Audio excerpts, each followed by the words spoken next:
Hello friends, Free-to-Play Jing here, and today I'm with Waveman, and we're gonna talk about the best or just version 1.0. So patch 1.0, it should be significant by itself just because it's the first patch in the game and there's a lot of things to talk about it actually, and it's pretty interesting to look back on the meta of things and how people prioritize how to play the game. This was a patch where the meta was still developing, not many people understood it, and much less people actually cleared Memory of Chaos or even got to the floor 1. So we're going to be going through all of that. Let's actually start with the story first. So obviously we start at Herta space station, which was the first area in the game. Then we get the first weekly boss. If you clear that pretty early, and I think it's 6 hours into the game, you get the weekly boss, the Doomsday Beast. I think the fight wasn't actually hard. I think it's pretty much a tutorial boss, so it's fine. Yes, I remember when we was like using Dunhung and then March and Physical Trailblazer and then Himeko. Ah, yeah. I also remember when Yeah, the boss to this day is still being abused for damage test. yeah. Back in my day, Yeah, I was dealing like 200k with Dunhung. and then we go to Jerilo 6. I think the story here is amazing, but we get to Jerilo 6, we meet Bronya and the entire crew, and then we get, the weekly boss, Cocolia. This is like, we made a choice, come fight against your fate. That song is the Oh no, Bronya mom. basically after that a lot of streamers that were just paid that was sponsored to play the game just quit after that point. It kind of peaked for them here.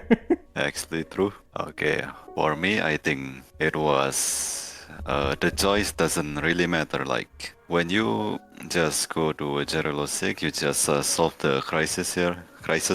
Like you are forced to kill Kokolia and just awaken the robot thing. I forgot the name actually. I forgot. And yeah, and we just let Bronya do the thing. Oh yeah, the engine of creation. And then March was like, after Cocolia just died, and she's talking to Branya like, "Hey, we're done, right? Yeah, let's get out of here." What a Oh asshole. yeah, that was an awesome trailblazing move. Anyway, after that, we get to the Luofu, and I mean, it was kind of slow, whatever. But it was a good foundation for the story, and a lot of people were pretty satisfied with it. It ended at when this NPC Dan Shu was going to the Sanctus Medicus, I think, and she was like, "Oh, I'm actually part of the Sanctus Medicus, and I'm going to be a boss that you beat up in a calyx somewhere." What? Who is this random? That Dan Shu, don't you know it was the person that turned into the annoying Do you MOC even not boss? read the lore? Oh No. yeah, you know that annoying boss that reduces your max HP. She turned Yeah, into I one of know. those. Oh, that one. Wait, who is this? Is there another person here? That's one of my editor. Oh, okay. Fake. You'll I'm be your fine with slave. editing this, I guess. But okay, basically that was the entire story. I feel like it was a pretty solid story. It's 1.0 after all. I think the game was finished like 5 months before it released, so they had a lot of time to fine tune this story. So no surprise, it's actually pretty good. Yeah, it was pretty smooth sailing. Unlike, Oh. yes, you know Oh. that game. Yeah, I do. Let's talk about all the events that happened there. So the first event, quote unquote event, A World Beyond. This is not an actual event. This is a login event where you get 10 pulls. And it's gone now. It's a limited event. So that's all. And who knows, these 10 pull events wouldn't be that special after this. Hooray. The Boulder Town Super League, which was the boxing event. I actually didn't finish the highest requirements of this. I don't remember, but it was a bunch of credits and I couldn't Same. finish it. Yeah, I think I finished it in like first try because it was Nice. actually just a filler event instead of I like fucking didn't. an actual one, like simulated universe swamp disaster. Next is a bunch of permanent events. It's still up in the game if you've joined. Starkiss Synchrony, it's a free Natasha and Herta once you get to certain missions. Trailblazing Will, which is basically you get more standards for getting into the first 25 Trailblazer levels, so that's still up. And Turquoise Reverie, which is a event, quote unquote, where you get a free Ching Chue if you clear Memory of Chaos 3. And it's still active right now, and you get the mail order waifu Serval for free. So there you go. Yes. it's time to go into gameplay meta stuff. Oh god. First, Oh, finally. it's actually pretty interesting because a lot of the meta analyzers actually cared a lot about simulated universe compared to now. And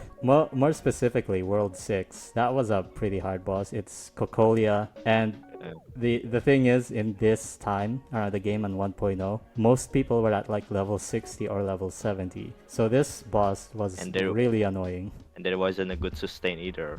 A lot of people had fun with it in like soloing it with Clara and stuff. Even difficulty 1 was actually pretty impressive to clear Yeah. at this point in the game. I mean, the achievement itself is like difficulty too.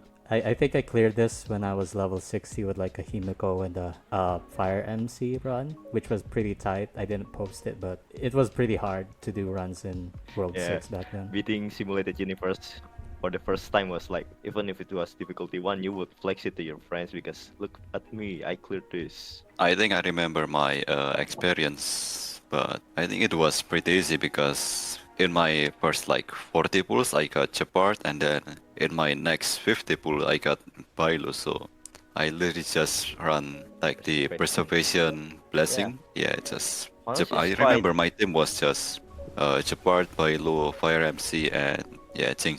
Yeah, apparently the enemy effect res back then was crazy because Yeah, Remembrance super just well. Remembrance worked, but it was not fun because 50% effect res maximum for the enemy. Now it's 40%, so that's nice. It's back to 50 again though, right? Or like Golden Gears difficulty 5. Memories of Chaos now. This is I don't even think a lot of players even thought about Memories of Chaos in this time. Pridewind is a pretty good time capsule for these kinds of stuff of what people thought back then. I actually searched the Reddit post and I was pretty surprised that it wasn't as controversial as I thought it was. But Yeah. it was 10 floors back then. Good luck reaching 10 floors back then, but the Pridewind standards were also just level 70. That should tell you a lot about what people were expecting from you in the difficulty level back then.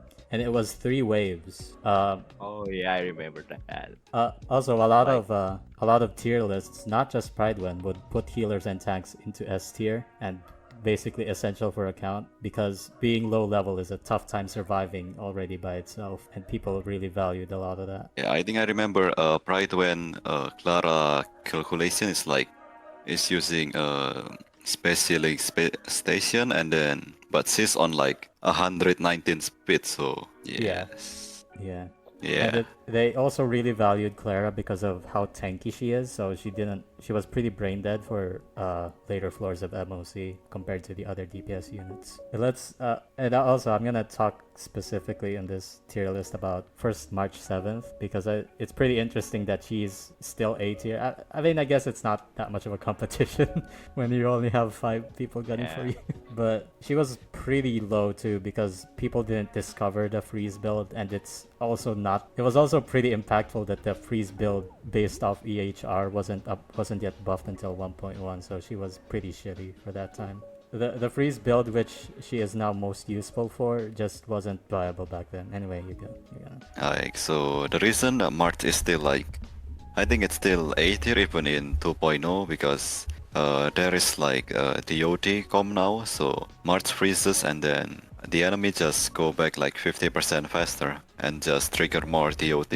Oh yeah, that was also true. She was like the best sustain for DOT a bit. Next to Japard because Japard also freeze. There's not a lot to explain about Herta here. She's I agree with this actually in every sense of the word. Herta was the worst DPS back then. Back then, yes. Yeah. Because I know Dreamy really liked running them.